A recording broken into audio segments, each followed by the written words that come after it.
ಈಗ ಚಿನ್ನನ್ ಯಾರೇ ನೋಡಿದ್ರು ಹಳ್ಳಿ ಹುಡುಗಿ ಅಂತ ಹೇಳಲ್ಲ. ಹೇರ್ ಕಟ್ ಮಾಡಿಕೊಂಡು ಮೇಕಪ್ ಮಾಡಿಕೊಂಡು ತುಟಿಗೆ ಬಣ್ಣ ಕಣ್ಣಿಗೆ ಕಾಡಿಗೆ ಇಟ್ಕೊಂಡ್ರೆ ಕತ್ತೆನೂ ಸುಂದರವಾಗೇ ಕಾಣುತ್ತೆ.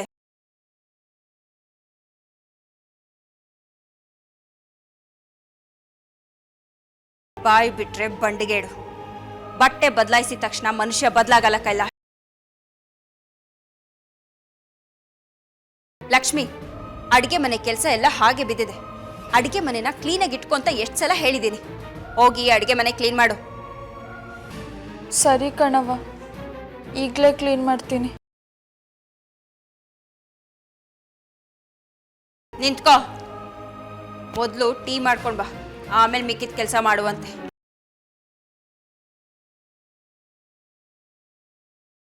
ಅಕ್ಕ, ನಿಂಗೆ ಜ್ಯೂಸು? ನನಗೇನೂ ಬೇಡ.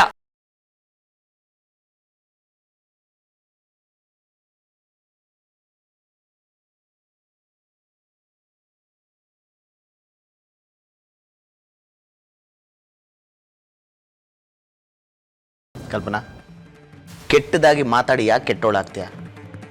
ಈಗ ಏನು ಹೇಳಿದ್ಯೋ ಅದನ್ನ ನಗ್ನಗ್ನಾನು ಹೇಳ್ಬೋದಿತ್ತು ತಾನೆ. ಆಡಕ್ಕೆ 1000 ಸಲ ಯೋಚನೆ ಮಾಡೋಳು ನಾನು. ಇನ್ನು ಕೆಲಸದವ್ರ ಜೊತೆ ಸರ್ಸ ಆಡ್ತೀನ? ಕಾಲು ಹೊರಿಸೋ ಬಟ್ಟೆಲಿ ಯಾರು ಮುಖ ಒರೆಸ್ಕೊಳ್ಳಲ್ಲ. ಅದು ನಿನಗೆ ಗೊತ್ತಿಲ್ವಾ ಕೈಲಾಶ್? ನಿನಗೆ ಹೇಗೆ ಹೇಳಬೇಕು ನನಗೆ ಗೊತ್ತಿಲ್ಲ. ಸಗಣಿ ಹಚ್ಕೊಂಡವ್ರ ಜೊತೆ ಸರಸ ಆಡೋದಕ್ಕಿಂತ ಗಂಧ ಹಚ್ಕೊಂಡವ್ರ ಜೊತೆ ಗುದ್ದಾಡೋದು ಒಳ್ಳೆದು ಅನ್ನೋದು ಗಾದೆ ಇದೆ. ಅದನ್ನು ನೀನು ಹೇಗೆ ಅರ್ಥ ಮಾಡ್ಕೊಳ್ತೀಯೋ ಅದು ನಿನಗೆ ಬಿಟ್ಟಿದ್ದು.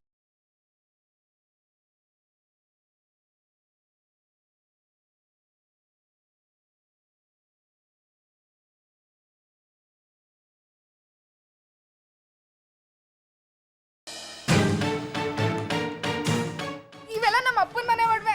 ಇವನ್ ಯಾಕೆ ತಗೊಂಡು ಹೋಗ್ತಿದ್ದೀರಾ? ನೋಡಮ್ಮ, ನಿಮ್ಮ ಮನೆ ಜಪ್ತಿ ಮಾಡಕ್ ಬಂದಿದೀವಿ. ಅದೇ ನಮ್ಮ ಕೆಲಸ. ನಿಮ್ಮ ಅಪ್ಪನ ಮನೆ ತಂದಿದ್ದ ಅಥವಾ ನಿಮ್ಮ ಗಂಡ ಕೊಡ್ಸಿದ್ದ ಅದನ್ನ ತೀರ್ಮಾನ ತಗೊಳ್ಳೋದು ಕೋರ್ಟು. ಇಲ್ಲ ಇಲ್ಲ, ಈ ಒಡವೆನೆಲ್ಲ ನಾ ಕೊಡಕ್ಕಿಲ್ಲ ರೀ. ನೀವೇನ ಹೇಳ್ರಿ. ನೋಡಿ, ಇದು ನನ್ನ ಹೆಂಡತಿ ತವ್ರ ಮನೆ ತಂದಿರೋ ಒಡವೆ. ಇದನ್ನ ಮುಟ್ಟೋ ಅಧಿಕಾರ ನಿಮ್ಗಿಲ್ಲ. ಏನ್ರಿ ಅದು? ಏನ್ ನಿಮ್ ಗಲಾಟೆ? ಸರ್, ಇದು ನನ್ನ ಹೆಂಡತಿ ತವ್ರ ಮನೆ ಒಡವೆ ಸರ್. ಇದನ್ನ ತಗೋಬೇಡಿ ಸರ್. ನೋಡ್ರಿ, ಈ ಮನೇಲಿರೋ ಒಂದೊಂದು ಪೈಸೆನೂ ಲೆಕ್ಕ ಹೇಳಬೇಕು. ನೋಡಿ, ಈ ಮನೇಲಿರೋ ಒಂದೊಂದು ಪೈಸೆಗೂ ಲೆಕ್ಕ ಹೇಳಬೇಕು. ನಿಮ್ಮ ಬಂಗಾರ ಹಣ ಎಲ್ಲಿಂದ ಬಂತು ಅಂತ ಕೋರ್ಟ್ ಹೇಳಿ. ನಮ್ಮ ಕೆಲಸ ಏನಿದ್ರು ಇರೋದನ್ನೆಲ್ಲ ಸೀಸ್ ಮಾಡೋದು. ನಮ್ಮ ಕೆಲ್ಸಕ್ಕೆ ಏನಾದರೂ ಅಡ್ಡ ಬಂದ್ರೆ ಅರೆಸ್ಟ್ ಮಾಡಬೇಕಾಗತ್ತೆ. ನಿಮ್ ಬಾಯಿಗೆ ಮಣ್ಣಾಕ ದೇವ್ರೆ, ನನ್ನ ಒಡವೆ, ನನ್ನ ಬಂಗಾರ. ನೋಡಮ್ಮ, ನಿನ್ ಗಂಡ ಬಂಗಾರ ಬಳೆ ಮಾಡಿಸ್ಕೊಂಡು ಕೊಟ್ನಲ್ಲ, ಅದು ಕೇಳಬೇಕಾಗಿತ್ತು ಯಾರು ತಲೆ ಹೊಡೆದು ಮಾಡಿಸ್ಕೊಂಡ್ ಬಂದೆ ಅಂತ. ಬೇರೆ ಹೆಣ್ಮಕ್ಳ ತಾಲಿನ ಕಿತ್ತು ನೀನು ಕುತ್ತಿಗೆ ಸರ ಮಾಡಿಸ್ಕೊಳ್ಳೋದು ಯಾವ ನ್ಯಾಯ? ನೀನು ತಗೊಂಡು ಹೋಗಮ್ಮ.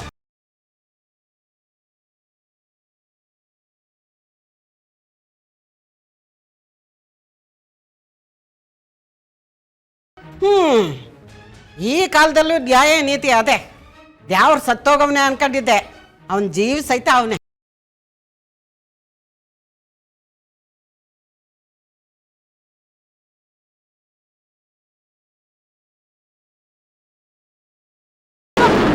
ಅಲ್ಕ ಕೆಲಸ ಮಾಡಿ ಸಂಪಾದನೆ ಮಾಡಿದ್ರೆ ಅದು ಸಾಯ ತನಕ ಬರೋಕ್ಕಿಲ್ಲ. ನಿಯತ್ತಾಗಿ ಸಂಪಾದನೆ ಮಾಡಿದ್ರೆ ಕೊನೆ ತನಕ ಬರೋದು. ಈ ಪಾಪ್ ಕೇಡಿ ಮುತ್ಕಿ ಅಂದಂಗೆ ಆಗೋಯ್ತಲ್ಲ. ನಾವೇ ಈ ಅಟ್ಟಿ ಲಕ್ಷ್ಮಿನ ಮನೆಯಿಂದ ಆಚೆ ಇಟ್ಬಿಟ್ವಲ್ಲಪ್ಪ ದೇವ್ರೆ. ಗೊಂಬೆ,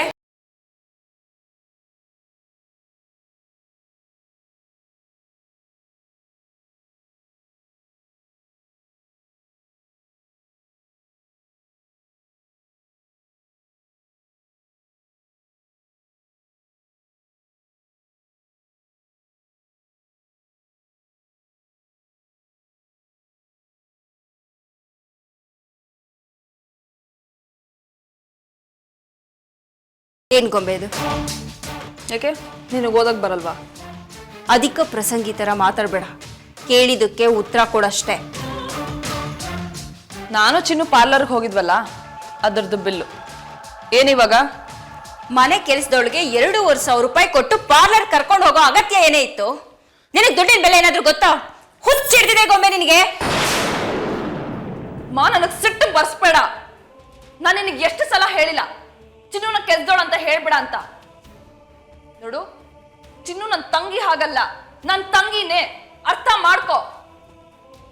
ಏಯ್ ಗೊಂಬೆ, ನೀನೊಬ್ಳು ಎಮೋಷನಲ್ ಫೂಲ್ ಕಣೆ. ಪ್ರಾಕ್ಟಿಕಲ್ ಆಗಿ ಸ್ವಲ್ಪ ಯೋಚನೆ ಮಾಡೋದನ್ನ ಕಲಿ. ಬೀದಿಲ್ ಹೋಗೋಳನ್ನ ಮನೆಗೆ ಕರ್ಕೊಂಡು ಬಂದು ತಂಗಿ ಅಂದಾಕ್ಷಣ ಯಾರು ತಂಗಿ ಆಗಲ್ಲ. ಕಾಗೆ ಕಾಗೆನೆ, ಕೋಗಿಲೆ ಕೋಗಿಲೆನೆ. ಅವೆರಡರಲ್ಲಿ ಯಾವ್ದಾದ್ರೂ ಒಂದು ಬಾಯಿ ಬಿಟ್ಟಾಗ್ಲೇ ಅದೇನು ಅಂತ ಗೊತ್ತಾಗೋದು.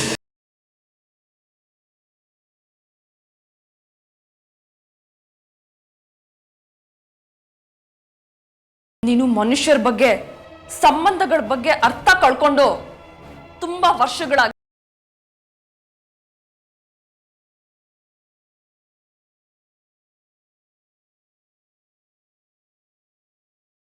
ನಿನಗೆ ನಿನ್ನ ಸಂಬಂಧದ ಬಗ್ಗೆ ಪ್ರೀತಿ, ವಿಶ್ವಾಸ, ಗೌರವ ಇದ್ದಿದ್ದರೆ ನಿಮ್ಮಪ್ಪನ ಮನೆಯಿಂದ 20 ವರ್ಷ ದೂರ ಇರ್ತಿರ್ಲಿಲ್ಲ ಬಿಡು.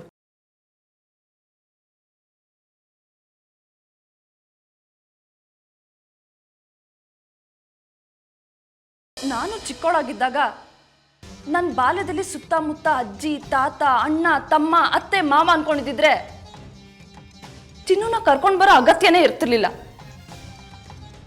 ಆ ದೇವ್ರು ಅನ್ನೋ ಅವಿವೇಕಿ ಒಂದು ತಂಗಿನ ಕೊಟ್ಟು ಕಿತ್ಕೊಂಡ.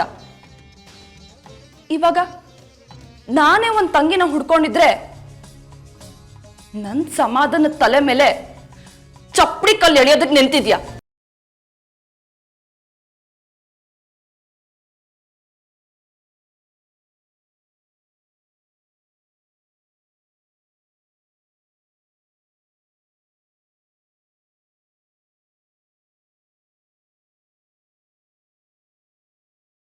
ನೋಡ್ದ್ಯಾ ಕೈಲಾಶ್, ಯಾಕೆ ಇಷ್ಟೊಂದು ದುಡ್ಡು ಖರ್ಚು ಮಾಡಿದೆ ಅಂತ ಕೇಳಿದಕ್ಕೆ ನಿನ್ನ ಮಗಳು ನನ್ನ ಎದುರುಗಡೆ ನಿಂತ್ಕೊಂಡು ಎಷ್ಟು ಕೆಟ್ಟದಾಗಿ ಮಾತಾಡ್ತಾ ಇದ್ದಾಳೆ ಅಂತ. ನಾನೇನೋ ನಿಮ್ಮಪ್ಪನ ಮನೆಯಿಂದ ತಂದಿದ್ದ ಕಾಸನ್ನ ಖರ್ಚು ಮಾಡ್ತಿಲ್ಲ, ನಮ್ಮಪ್ಪ ಕೊಟ್ಟಿದ್ದ ಕಾಸನ್ನ ಖರ್ಚು ಮಾಡ್ತಾ ಇದ್ದೀನಿ. ಗೊಂಬೆ, ಅಮ್ಮನ ಹತ್ರ ಹಾಗೆಲ್ಲ ಮಾತಾಡಬಾರ್ದು. ಮತ್ತೆ ಚಿನ್ನು ನನ್ನ ತಂಗಿ ಅಂತ ಹೇಳ್ತಾನೆ ಇದ್ರು, ಅಮ್ಮ ಅವ್ಳು ಕೆಲ್ಸದವಳು ಅಂತ ಹೇಳ್ತಾರಲ್ಲ. ನನ್ನ ಭಾವನೆಗಳಿಗೆ ಮನೇಲಿ ಗೌರವನೇ ಇಲ್ವಾ? ನೀನೇ ಹೇಳು ಕೈಲಾಶ್, ಆ ಹುಡುಗಿಗೆ ಪಾರ್ಲರ್ಗೆ ಅಂತ ಅಷ್ಟೊಂದು ಹಣ ಯಾಕೆ ಖರ್ಚು ಮಾಡಿದೆ ಅಂತ ಕೇಳಿದ ತಪ್ಪ ನಾನು? ಬಿಲ್ ಎಷ್ಟು ಅಂತ ನಾನು ನೋಡಲಿಲ್ಲ ಕಲ್ಪನಾ. ನಾನು ನಿನಗೂ ದುಡ್ಡು ಕೊಡ್ತೀನಿ, ಅವಳಿಗೂ ದುಡ್ಡು ಕೊಡ್ತೀನಿ. ನಾನು ಒಂದು ಸಲ ದುಡ್ಡು ಕೊಟ್ಟ ಮೇಲೆ ಅದ್ರ ಬಗ್ಗೆ ಮತ್ತೆ ಯೋಚನೆ ಮಾಡಲ್ಲ. ಅದು ಹೇಗೆ ಖರ್ಚು ಮಾಡಿದ್ರಿ ಅಂತಲೂ ಕೇಳಲ್ಲ. ನಿನ್ನನ್ನು ಯಾವಾಗಾದರೂ ಕೇಳಿದಿನ? ಗೊಂಬೆ ಬೆಳೆದಿದ್ದಾಳೆ, ಓದಿದ್ದಾಳೆ. ಅವಳು ಕೊಟ್ಟು ದುಡ್ಡನ್ನ ಹೇಗೆ ಖರ್ಚು ಮಾಡಬೇಕು, ಹೇಗೆ ಖರ್ಚು ಮಾಡಬಾರ್ದು ಅಂತ ಅವಳಿಗೆ ಚೆನ್ನಾಗಿ ಗೊತ್ತು. ಅವಳು ಖರ್ಚು ಮಾಡಿರೋದು ಚಿನ್ನುಗೆ. ಖರ್ಚು ಮಾಡಿರೋದ್ರಿಂದ ಅವಳಿಗೆ ಸಂತೋಷ ಆಗುತ್ತೆ ಅನ್ನೋದಾದರೆ ನಂದು ಯಾವ ಅಭ್ಯಂತರನೂ ಇಲ್ಲ. ಹಾಗೆ ಇದರಲ್ಲಿ ಗೊಂಬೆದೇನೋ ತಪ್ಪಿದೆ ಅಂತ ನನಗೇನು ಅನ್ನಿಸ್ತಾ ಇಲ್ಲ. ಅವಳು ದುಡ್ಡು, ಅವಳು ಇಷ್ಟ. ಈ ಮನೇಲಿ ನನ್ನಿಷ್ಟ ಕೇಳೋರು ಯಾರು? ಏನಾದ್ರೂ ಮಾಡ್ಕೊಂಡು ಹಾಳ.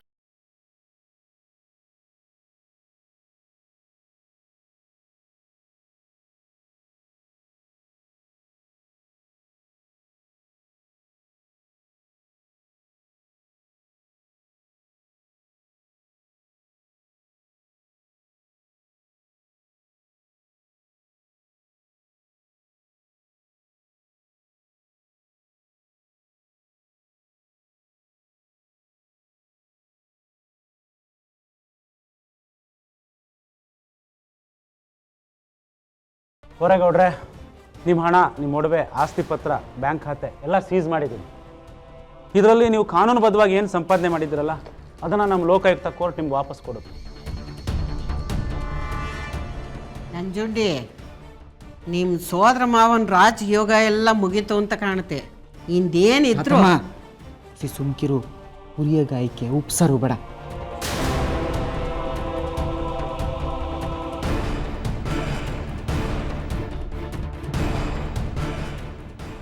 ಸರ್, ನೀವು ನಿಮ್ಮ ಕೆಲಸ ಮಾಡ್ತಾಯಿದ್ದೀರಾ, ನಾನು ಬೇಡ ಅಂತ ಹೇಳೋಕ್ಕಿಲ್ಲ. ಅಲ್ಲ, ಬೇಡ ಅಂತ ಹೇಳಿದ್ರು ನೀವು ಕೇಳಿರಿ. ಒಂದೇ ಒಂದು ನಿಮಿಷ ಪಕ್ಕಕ್ಕೆ ಬಂದರೆ ಯಾರಿಗೂ ಕೇಳದೇ ಇರೋಂಗೆ ನಾವು ನೀವು ಮಾತಾಡ್ಕೋಬೈದು. ಇದು ನನ್ನ ಬದುಕು ಸಾವಿನ ಪ್ರಶ್ನೆ. ಈಟು ವರ್ಷಗಳ ಗಂಟ ರಾಜಕೀಯ ಮಾಡ್ಕೊಂಡು ಎದೆ ಉಬ್ಬರಿಸ್ಕೊಂಡು ತಲೆ ಎತ್ಕೊಂಡು ಓಡಾಡಿರೋ ಮನ್ಸ ನಾನು. ಇವತ್ತು ನೀವು ಇದು ಬದ್ದಿದ್ದೆಲ್ಲ ಬಳ್ಕೊಂಡು ನಮ್ಮ ಬಾಯಿ ಮಣ್ಣಾಕ್ಬಿಟ್ರೆ ನಾವು ಏನು ಮಾಡಾನೆ? ಈಟು ವರ್ಷಗಳ ಗಂಟ ಮಾಡಿದ್ದೆಲ್ಲ ಒಳ್ಳೆ ಹುಣ್ಸೆಹಣ್ಣು ತಿದ್ದಂಗೆ ಆಯ್ತದೆ. ಅಲ್ಲ, ನೀವು ತಿಳಿದವರು ಅರ್ಥ ಮಾಡ್ಕೊಳ್ತೀರಾ ಅನ್ಕೊಳ್ತೀನಿ. ಒಂದು ನಿಮಿಷ ಪಕ್ಕಕ್ಕೆ ಬರ್ತೀರಾ? ರೀ ಬೋರೇಗೌಡ್ರೆ, ನೀವು ಏನು ಹೇಳ್ತೀರಾ ಅಂತ ನಮ್ಗೆ ಚೆನ್ನಾಗಿ ಗೊತ್ತಿದೆ. ನೀವು ಈ ಜಿಲ್ಲೆನಲ್ಲಿ ಒಂದು ಪಾರ್ಟಿ ಪ್ರೆಸಿಡೆಂಟ್ ಅಷ್ಟೇ. ಈ ದೇಶದಲ್ಲಿ ಬೇಕಾದಷ್ಟು ಪಾರ್ಟಿಗಳಿದ್ದಾರೆ, ಪ್ರೆಸಿಡೆಂಟ್ಗಳಿದ್ದಾರೆ. ನೋಡಿ, ಪಟ್ಟಿ ರೆಡಿ ಆಯ್ತೇನ್ರಿ? ಕೊಡ್ರಿ ಇಲ್ಲಿ.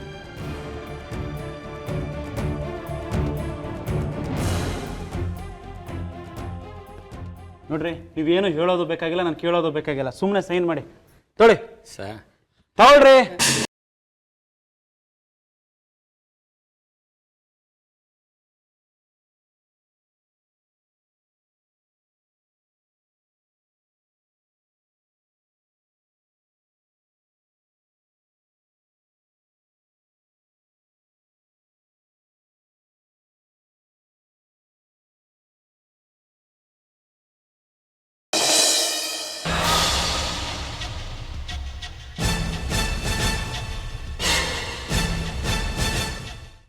ಅವ್ವ ಅವ್ವ ಟೀ ಅಲ್ಲಿ ಟೀಪಾಯ್ ಮೇಲೆ ಇಟ್ಟು ಹೋಗು.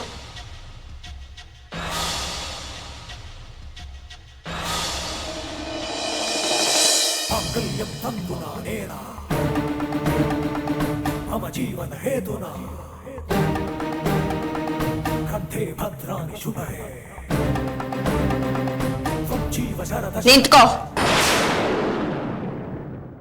ಏನವ್ವಾರೆ? ಬಾಯ್ಲೆ.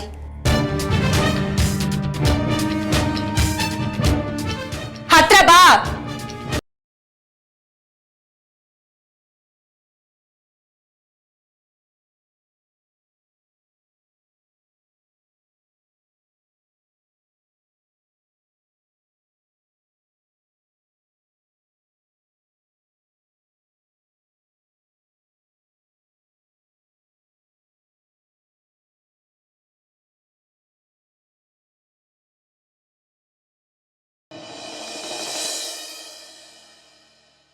ಈ ತಾಳಿನ ಅಗ್ನಿ ಸಾಕ್ಷಿಯಾಗಿ ನಿನ್ನ ಕುತ್ತಿಗೆಗೆ ಯಾರಾದರೂ ಕಟ್ಟಿದಾರಾ ಅಥವಾ ನೀನೇ ನಿನ್ನ ಕೈಯಾರೆ ಕಟ್ಕೊಂಡಿದ್ಯೋ?